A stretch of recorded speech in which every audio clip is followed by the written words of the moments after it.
Convido você a abrir sua Bíblia no texto de Hebreus, o tão conhecido texto da carta aos Hebreus, capítulo 11. Hebreus 11, apenas o versículo 1. Hebreus 11, 1.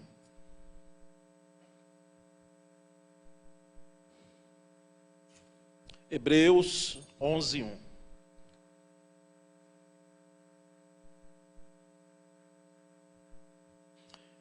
Eu lerei em duas versões diferentes, mas palavra de Deus, texto sagrado.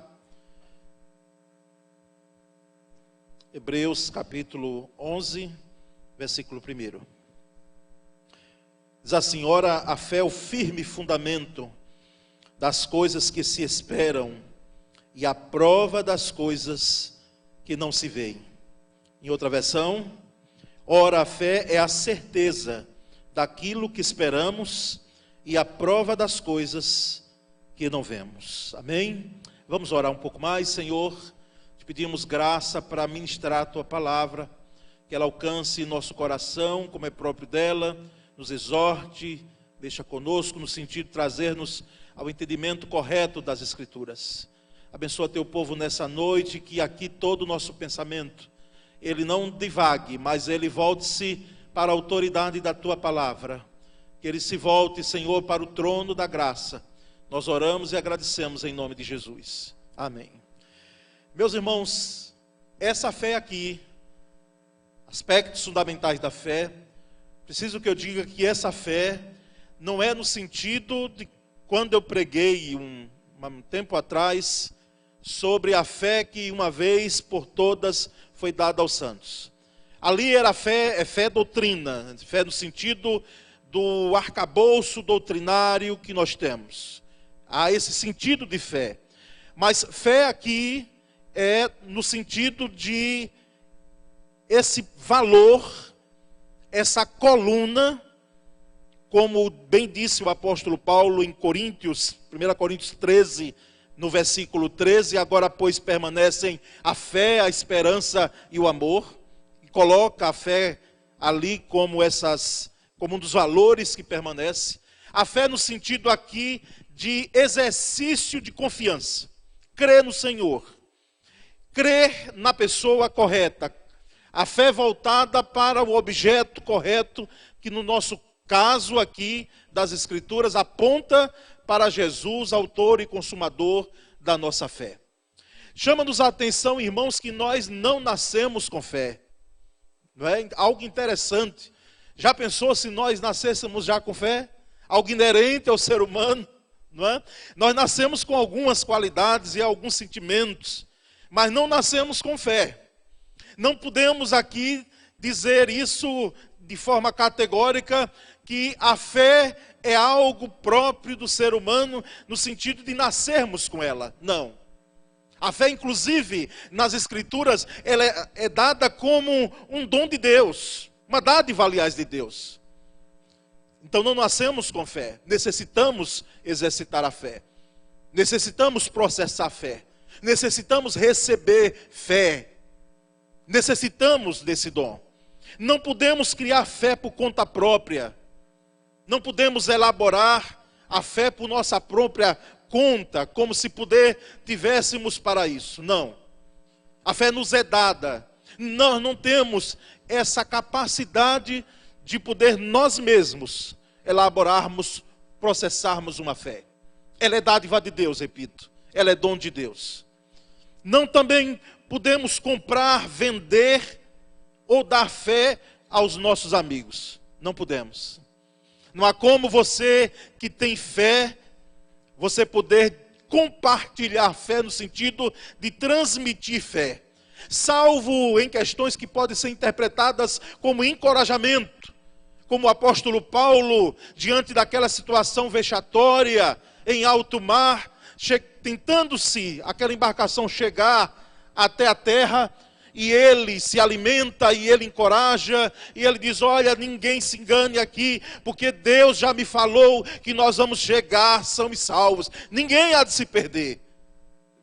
Mas haverá uma situação difícil com a embarcação. Mas foi de encorajamento, mas não houve como Paulo tirar a fé dele, para colocar em alguém ali. Fé não é algo que nós podemos passar, como se herança fosse. Ou compartilharmos nesse sentido, de dividirmos com outro. Os irmãos vão entender isso. Nós não podemos comprar fé. Não temos como vender fé. Ela não é resultado também da diligência do estudo. É admirável quem se dedica ao estudo. Você pode perder altas noites, você pode ler grandes comentários bíblicos como nós temos. Inclusive, alguns falam páginas e páginas sobre a fé. Você pode estudar deliberadamente a fé, se debruçar sobre o estudo da fé, mas isso não quer dizer que você vai ter fé por causa desse empenho intelectual. Porque a fé não é conquistada pela teoria. A fé, ela é dada pelo Senhor e ela é conquistada nas labutas diárias e constantes da nossa vida. Eu, inclusive, compartilhando com os irmãos aqui, não é? Disse que eu não vejo muito sentido, embora a fé vai permanecer. E permanecer, disse o apóstolo Paulo, vai ficar para sempre. Mas eu não vejo muito sentido nós utilizarmos fé no céu, esperança no céu, amor certamente. Mas fé e esperança, e principalmente fé, nos é dada para exercitarmos no dia a dia, nas labutas, nos sofrimentos, nas situações mais difíceis na nossa vida. Porque a nossa fé é forjada, principalmente nesse momento. E numa era de ceticismo como a nossa, não é? Como é complicado falar de fé. E de uma fé que não é engano.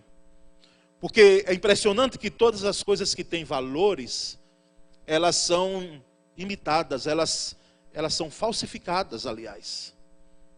Existe um amor falso, como já dizemos em outro momento, porque o amor tem valor. Existe uma esperança falsa, porque a esperança tem valor. Existe uma religiosidade falsa, porque a religiosidade tem sim o seu valor. Existe uma fé falsa, porque a fé sim tem valor. E nós notamos que essa é uma era cética. Inclusive é uma posição até confortável. Você poder se colocar numa situação em cima do muro e não tomar partido de um lado ou de outro, entre razão e fé, um conflito que às vezes até é desnecessário, porque são âmbitos diferentes, são campos diferentes, mas nós estamos numa era de ceticismo. As pessoas, elas não querem falar muito de fé. Elas questionam naturalmente. Alguém que coloque muito isso diante delas, porque é uma era de ceticismo. E aqui nessa noite, irmãos, eu quero, de maneira muito pontual, e vou procurar correr nisso, mas deixar claro para a igreja que nós temos alguns aspectos dessa fé que nos foi dada, dessa fé que precisa ser exercida. O primeiro aspecto é que a fé baseia-se numa promessa de Deus. A fé baseia-se numa promessa de Deus. Quando Deus dá uma promessa a alguém, e nas Escrituras nós temos promessas, de Gênesis a Apocalipse, Ele junto com a promessa, Ele capacita com a fé, Ele procura a fé, Ele busca a fé diante de uma promessa. Em Gênesis capítulo 15, versículo 6, um homem chamado Abraão, que inclusive nós chamamos, nós não, a Bíblia diz que era o pai da fé. Um homem que tinha fé surpreendente, dentro das suas limitações, não era perfeito, embora Deus chegou para ele e disse: olha, Abraão, anda em minha presença e ser perfeito. E aqui um parêntese rápido, quando nós vamos analisar essa perfeição que Deus queria de Abraão, como é que pode Deus exigir de nós perfeição, se perfeitos nós não somos? Mas ali os comentaristas bíblicos dizem que o que Deus estava dizendo para Abraão era: Abraão, até onde você for possível crer humanamente e até no impossível, creia. Coloque-se na posição que eu desejo que você esteja. E esse homem acreditou nas promessas de Deus. E as promessas de Deus, elas são interessantes, elas são dadas quando tudo parece conspirar contra. Porque se tivesse pelo menos um lampejo, sabe? Uma luz na escuridão, como nós chamamos. Se houvesse algo parecido com isso, até poderíamos dizer, puxa, que bom. Nós temos em algo que nos firmar. Não, um contexto de extrema escassez. Esse homem não tinha condição de gerar filhos mais. Ele chega a uma idade que inclusive a própria esposa Sara, e eu já disse aqui, repito, e você sabe disso, parece que propositalmente Deus fez com que esse homem chegasse a uma idade para que a manifestação dessa promessa fosse de Deus plenamente. E é gerado uma multidão através desse homem, quando filho nenhum ele tinha. Mas Deus deu um Isaac. Isaac veio no tempo certo. Isaac veio sem atalhos, porque Ismael foi um atalho, um tipo de ajudazinha a Deus. Porque a promessa já tinha sido dada antes de Ismael nascer. E muitas vezes nos precipitamos como Abraão e como Sara. E queremos pegar atalhos para que as promessas de Deus se cumpram na nossa vida. Mas não é dessa forma. A promessa de Deus, ela vem no tempo certo. E ela é ocasionada, ela é gerada. Ela chega juntamente com o processo de fé. Abraão creu mesmo com a idade avançada. E a promessa foi cumprida, nós sabemos, 25 anos depois. 25 anos. Talvez o seu tempo de fé diante de uma promessa de Deus não chega a 25 anos. Mas o que nós queremos dizer aqui é que essa fé, ela é baseada nessa promessa. E por isso você deve esperar tranquilo, como nós pregamos aqui na quinta-feira passada. A esperança no Senhor, quando temos, nós esperamos silenciosamente, tranquilamente. Há uma quietude no nosso coração. Mesmo na nossa dimensão, como falamos hoje pela manhã, mesmo na nossa dimensão pequena, entendimento às vezes pequeno do agir de Deus, mas nós sabemos que quem prometeu é fiel para cumprir. E uma promessa dada, ela chegará a seu tempo. Quais são as promessas de Deus para a sua vida? Você sabe disso? Você já colocou as promessas diante do Senhor? As promessas que Ele um dia te deu? E existem promessas claras para nós. Muito claras. Mas a fé se baseia numa promessa dada por Deus. É o primeiro aspecto. O segundo aspecto, irmãos, é que a fé começa onde o poder humano termina. A fé, ela tem o seu nascedouro, onde o poder humano tem a sua morte. A fé floresce, começa a florescer, a ressurgir, quando o poder humano está completamente sem saída. Isso é básico, irmãos, em relação à fé. E nós entendemos e já sabemos a experiência de homens de Deus, que diante de situações as mais desesperadoras, seja na Bíblia, seja fora da Bíblia, seja no cotidiano, seja na sua vida, seja na minha vida, seja na vida desta igreja, seja na vida de pessoas que nós conhecemos, que a fé justamente brotou, quando o poder do homem já estava dizendo, não há mais saída, não há mais jeito, não há mais solução. Agora é só esperar o resultado fatal. Está carimbado o destino, não há mais saída. Oh, irmãos, aí é que é o momento formidável. E não sou eu que estou dizendo isso, na página, na Bíblia, nas páginas, nós notamos perfeitamente como Deus agora tem o seu campo de ação para agir. Como agora parece que eu não estou pegando o caminho de quanto pior, melhor não. Mas Ele propositalmente, Ele, acredito que se satisfaz em agir para que haja um milagre naquela situação, para que nós possamos perceber o quanto Ele é grande, o quanto Ele é poderoso, o quanto Ele é Senhor, o quanto Ele domina, o quanto Ele faz. No momento que alguns disseram, não tem mais saída. A fé, ela nasce quando o poder do homem termina. Ezequias estava com passaporte para a morte. Vai lá, Isaías. Diga a Ezequias que ele vai morrer. Diga a Ezequias que ele prepare a casa dele, porque ele não vai viver. Isaías vai, cortando o texto que os irmãos sabem de cor e salteado. Já preguei em outro tempo aqui sobre isso. E o perigo de ter pastor Osés, pastor Marinho, uns 10 anos da igreja é isso. A gente está dizendo que já falou.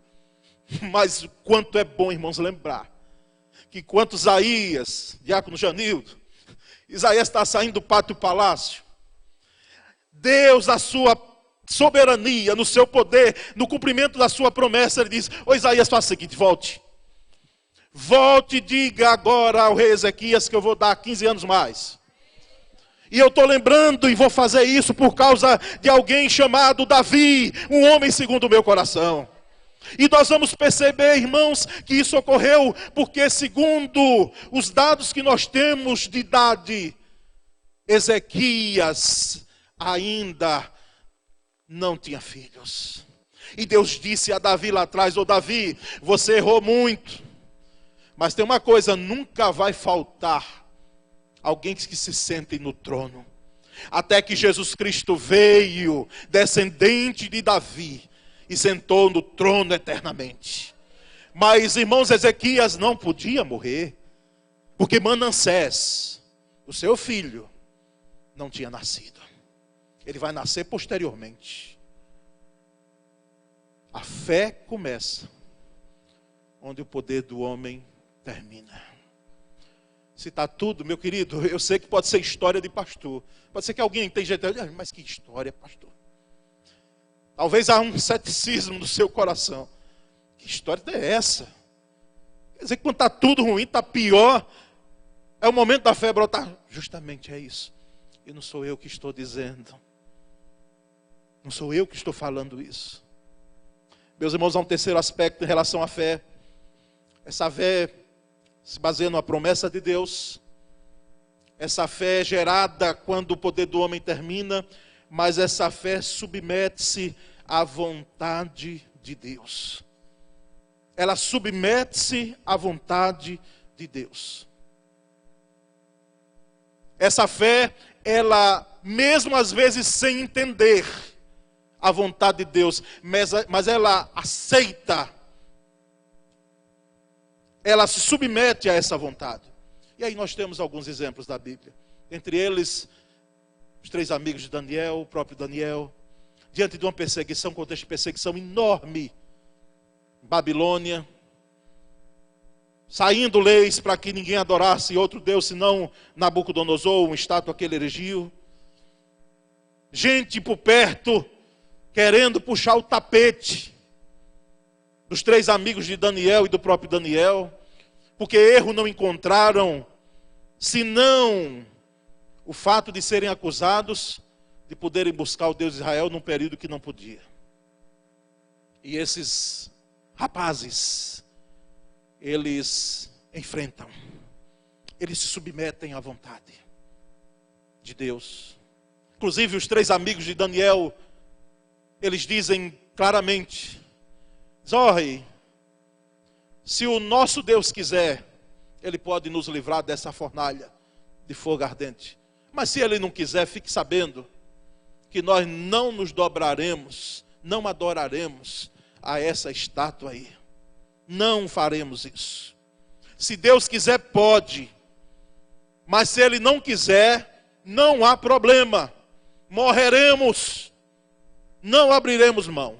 Isso aqui não é suicídio espiritual ou religioso, não. Isso aqui é submissão à vontade de Deus. Submissão à vontade de Deus. A fé submete-se à vontade de Deus, irmãos. Porque ela vê na vontade de Deus justamente o pano de fundo de tudo, foco, piso, para que ela possa ir andando. Para que ela possa ir exercendo a sua função de crer, de fortalecimento, de crer. Ela crê e se submete à vontade de Deus. Há um quarto aspecto em relação à fé, irmãos, a que a fé é fortalecida em meio às dificuldades da vida, em meio a situações de dificuldades. Assim como a fé nasce quando o poder do homem termina, essa fé, ela é fortalecida no meio das dificuldades. E nós temos a experiência de Paulo e Silas, dentre tantos outros exemplos bíblicos, perseguidos por causa do Evangelho, perto da meia-noite, diz o texto de Atos 16, eles faziam culto ao Senhor, eles louvavam e faziam orações ao Senhor, e ali ocorreu um grande milagre naquele dia, naquela noite. Os cárceres, as paredes, os grilhões deles, todos eles se romperam. E Deus salvou naquela noite uma família inteira. Louvado seja Deus, porque a fé é fortalecida no meio das dificuldades. Eles poderiam fazer choros, entristecidos ali, talvez nem pudessem cantar, como eu já ouvi de alguém, diante de uma situação de dificuldade, e eu respeito, porque eu sei que não é fácil muitas vezes nós passarmos e pagarmos o preço de querermos viver corretamente aos pés de Deus, e gente no nosso pé mexendo com a gente, fazendo com que nós possamos desistir da caminhada cristã. E eu ouvi uma vez alguém chegar para mim e disse: pastor, eu preciso lhe dizer uma coisa, se for pecado meu Deus me perdoe. Ela disse assim: mas nem vontade de orar eu tenho. Às vezes eu não tenho vontade nem de cantar nada. Lutas dentro de casa, dentro da família, situação vexatória. Eu não sei você, mas é possível que passemos sim dessa forma. Às vezes a nossa oração é um gemido. Como Jeremias lá no seu livro, ele diz: eu estou aqui, o Senhor ouviu os meus gemidos, porque eu estou no fundo do poço. Preso, Jeremias, o profeta, estava. Mas Paulo e Silas nos dão uma lição, eles não eram perfeitos, mas para dizer para mim e para você que é possível louvar ao Senhor no meio das dificuldades, que é possível continuar cultuando ao Senhor no meio das dificuldades, que é possível ser fortalecido no meio das dificuldades, que é possível que a nossa fé, ela gere crescimento, ela seja fortalecida no meio das dificuldades. É possível. Louvado seja Deus, porque a fé é fortalecida em meio às dificuldades. Ah, meus queridos, alguém um dia perguntou, e tem algumas perguntas que vêm: que negócio é esse, pastor, de fé? Mais fé, menos fé? Né? Quem tem mais fé, quem tem menos fé? Qual é o critério para medir esse negócio? E nós entendemos quando Pedro disse a Pedro e aos apóstolos em outro momento, disse: a fé de vocês é muito imatura, a fé de vocês é pequena, ó homem de pequena fé. E qual é a grande fé, pastor? A grande fé é a fé madura. A grande fé é a fé que é fortalecida no meio das dificuldades. Aqui não é uma questão de tamanho, porque inclusive para ilustrar fé, Jesus pegou um grão de mostarda, que um dia eu vi, pequenininho, pegou ali, ilustrou como algo que vai crescendo, vai amadurecendo. E para a região que ele deu exemplo, que é a Palestina, os pássaros começavam a se aninhar nela quando crescia. Então não é uma questão de tamanho, é uma questão de qualidade. Tamanho é bom, mas aqui em fé não. Fé é uma questão de qualidade. Qualidade. A fé fortalecida no meio das dificuldades fica uma fé madura. Fica uma fé sem, há um termo que está se usando agora, mimimi. Fica uma fé sem, aliás, a fé não tem mimimi. Fica um crente sem mimimi, né? Passando um aperto grande na vida, mimimi, Senhor, ai meu Pai, misericórdia, Jesus, me esqueceu de mim. Paulo e Silas, vamos louvar aqui, Silas. Louvado seja Deus, estamos sofrendo pelo Evangelho. Eu sei que pregar isso, irmãos, parece ser teórico para a gente. Mas nós abraçamos isso ou não temos outra saída, irmãos? Porque a nossa fé não deve ser uma fé teórica, mas uma fé prática, exercida no dia a dia. Por isso, se você está passando aperto na sua vida, as situações estão difíceis hoje, de forma diversa na sua família, momento maravilhoso para que a sua fé seja fortalecida. E não deixe de cantar.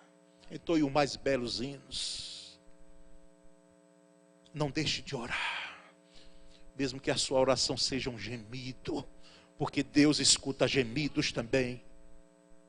Mas vamos em frente para o término, irmãos, se Deus permitir, né?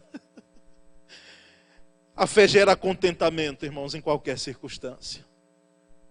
Ela gera contentamento em qualquer circunstância. Não é um delírio, não é uma questão de internação. Vamos internar aqui que ficou maluco. Está passando o que está passando. Diz que está com câncer, foi comprovado já. Mas está dizendo que confia no Senhor, ocorra o que ocorrer. Se Deus fizer, Ele é Deus. Se não fizer, é Deus. Continua cantando. Então vamos internar, vamos trabalhar isso aqui, não está bom. Vamos levar para os especialistas. É porque, irmãos, quem tem fé, fica contente em qualquer circunstância da vida. Oh meu Deus, me ajude a eu ser assim. Porque às vezes nas lutas da nossa vida, nós começamos a questionar e começamos a reclamar das situações, não sabendo que tem gente que sofre muito mais do que a gente. Irmãos, tem gente no mundo agora, enquanto nós estamos cultuando aqui, gente morrendo por Jesus. Morrendo. Por amor ao Evangelho. Países perseguidos. Por isso que já estou adiantando aqui algo que a Ana Júlia nos procurou através de 2 jovens aqui que trabalham nessa área, inclusive um membro daqui da igreja, para ver a possibilidade de abraçarmos uma família, ajudarmos, fazermos uma parceria com a Ana Júlia, que é a Associação Nacional de Juristas Evangélicos. Porque tem irmãos do Oriente Médio que estão sendo mortos. E aí a Ana Júlia, o trabalho dela, está trazendo, possibilitando isso por vias legais, para ver se existem igrejas que apoiam, que ajudam com uma parceria, para que a família possa se estabelecer e possa depois trabalhar, isso tudo feito por um trâmite, com a ajuda da Ana Júlia. Não é fugir da perseguição, mas é porque esse povo que vem já vem com as sequelas da perseguição. E eu já adianto para os irmãos que o meu coração já se rendeu a isso. E nós vamos só sentar com liderança, com a Misebe, ver o que é que a gente pode. Porque eu não sei como, pastor, eu ouvi esse negócio e a gente não está junto. Não ter o privilégio. O privilégio não é uma questão de benesse, não, irmãos. De doação. É o privilégio de cooperar com uma situação dessa, como nós tivemos aqui domingo passado. Privilégio de cooperar com a obra de Deus. A fé gera contentamento em qualquer circunstância. Irmãos, como eu gostaria de ter E eu digo para mim mesmo, como eu gostaria de ver pastores também. Um momento onde a gente nota também alguns líderes reclamando, e às vezes até com razão, de algumas situações ministeriais, mas como eu gostaria de ver pastores, líderes liderados, crentes de um modo geral, poderem dizer como o apóstolo Paulo, imperfeito como ele era, dizer: eu estou contente em qualquer circunstância. Eu sei ter muito, sei ter pouco. Se tiver dessa forma aqui, tudo bem. Isso não é, irmãos, de retirar de nós o aspecto de nós sonharmos. Não é. Mas é um contentamento que é gerado pela fé, de que tudo vai bem, mesmo diante das situações difíceis. Eu preciso terminar essa palavra dizendo que nós não temos como mais estar pregando sobre fé e ouvindo mensagens de fé sem a gente poder praticar,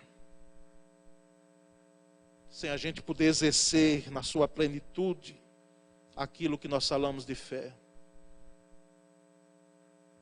Falamos e a nossa teologia é boa. Espero que alguém saia aqui dizendo: não, na verdade nós ouvimos uma pregação e explanação da palavra, mas só isso, irmãos, não satisfaz. Para nós precisamos mesmo entender que esse momento aqui Deus nos possibilitou para que você ouvisse, e amanhã, segunda-feira, quando você voltar às suas atividades, não mais porque esse domingo passa, você possa dizer: oh maravilha, eu agora tenho como exercitar o que eu ouvi ontem. Por isso que às vezes a nossa saudação de crente para outro não é perguntar se vai tudo bem. Vai tudo bem. Nós poderíamos mudar isso: como vão as lutas? Como vão as lutas, meu irmão? Está tendo luta, está tendo embate, está tendo dificuldade, porque a vida cristã vai gerar esse campo para que a fé seja fortalecida. Mas nós precisamos terminar dizendo que Rosalie Eppel, aquela mulher de Deus que eu gostaria de conhecer pessoalmente, mas alguns aqui conheceram. Não conheceram? Pelo menos em leitura, não é? Mulher que Deus levantou na década de 60 e fez com que pudesse deixar alguns escritos de poesia. A fé é a chave que destranca as portas cerradas das circunstâncias mais difíceis ou impossíveis. A fé é a chave que destranca as portas cerradas das circunstâncias mais difíceis ou impossíveis. Agostinho, chamado de Santo Agostinho, ele diz: ter fé é assinar uma folha em branco e deixar que Deus escreva o restante. Assinar uma folha em branco e dizer: Senhor, está aqui. Que vier de lá eu estou pronto. Pode escrever. Assinar uma folha em branco e deixar que Deus escreva o resto. Vamos exercitar fé, irmãos. Vamos continuar nos mirando naquele autor e consumador da nossa fé. Porque a nossa fé é contemplada pelo Senhor, como nós cantamos. E que Deus nos ajude e nos dê a graça de a cada dia exercitarmos esse valor, esse grande tesouro. Amém? Vamos entoar esse hino. Aliás, eu quero orar antes de nós cantarmos, porque já vamos à ceia, ato contínuo. Senhor, meu Senhor, nos ajuda, Pai, a praticar a fé na sua plenitude. E que a nossa fé, Senhor, seja uma fé madura, robustecida certamente pelos embates da vida e da vida cristã. Mas, Senhor, dá-nos a graça de que possamos, ó Senhor Deus, pela fé, chegarmos ao entendimento completo daquilo que o Senhor tem deixado para que nós possamos viver aqui na terra e podermos experimentar o quanto o Senhor é bom. experimentarmos o teu poder, a manifestação da tua graça em circunstâncias as mais desesperadoras. Nós oramos em nome de Cristo Jesus. Amém.